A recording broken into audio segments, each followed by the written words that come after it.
Ďakujem pekne za slovo, ďakujem pekne za milé úvodné slova, dámy a páni.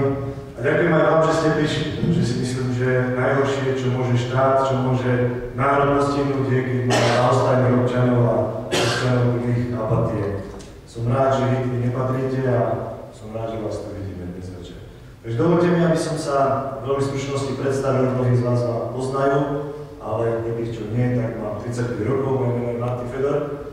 Narodil som sa v Považskej Bystrici, vyštudoval prvú strednú školu v Púchove, tam som strávil väčšinu svojej mladosti, v súčasnosti bývam v Trenčianskych Tepliciach nedalekých.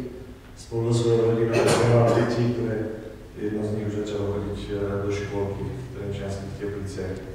Takže to je asi možno to, nie veľmi rád rozprávam o sebe, radšej som rozprával možno o svojej motivácii, prečo som sa rozhodol ísť do týchto volieb, do tohto politického súboja.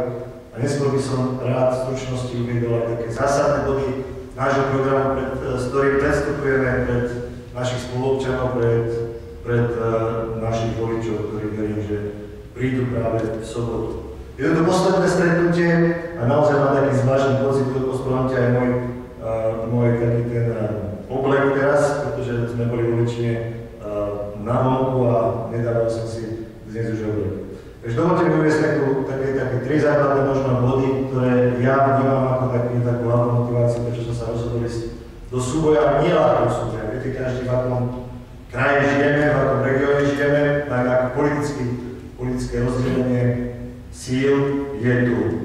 V každom prípade to, čo som uviedol, že zrazu zistujem, mám malé deti a zrazu zistujem, aká obrovská zodpovednosť za tie malé deti, to je zrazu pozerám, že mi nie je veľmi jedno, akým spôsobom sa vyvíja náš región, akým spôsobom ďalej budú fungovať podmienky života pre našich spoluobčanov v našom kraji.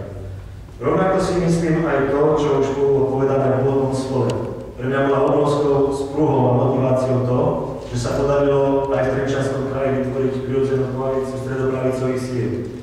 Na predsedu, kandidáta na predsedu samosprávneho kraja sa rozhodli ma podporiť nielen SDK, nielen KDH, nielen SAS, ale aj menšia strana OKS.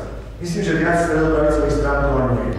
Pre mňa to bola rozhodujúca sprúha a motivácia, prečo som povedal, že do takéhoto súdu ja sa odhodlám ísť. Naozaj máme možnosť a šancu teraz ponúknuť jasnú, kryštálovú, čistú alternatívu voči tomu zoskupeniu, ktoré sa nás formovalo na lavici. Ja ich nazývam nacionálno-populistické prospechárske zoskupenie. Teraz máme stredopravicové strany, ktoré majú jednoznačnú predstavu o tom, ako tento kraj by mal ísť.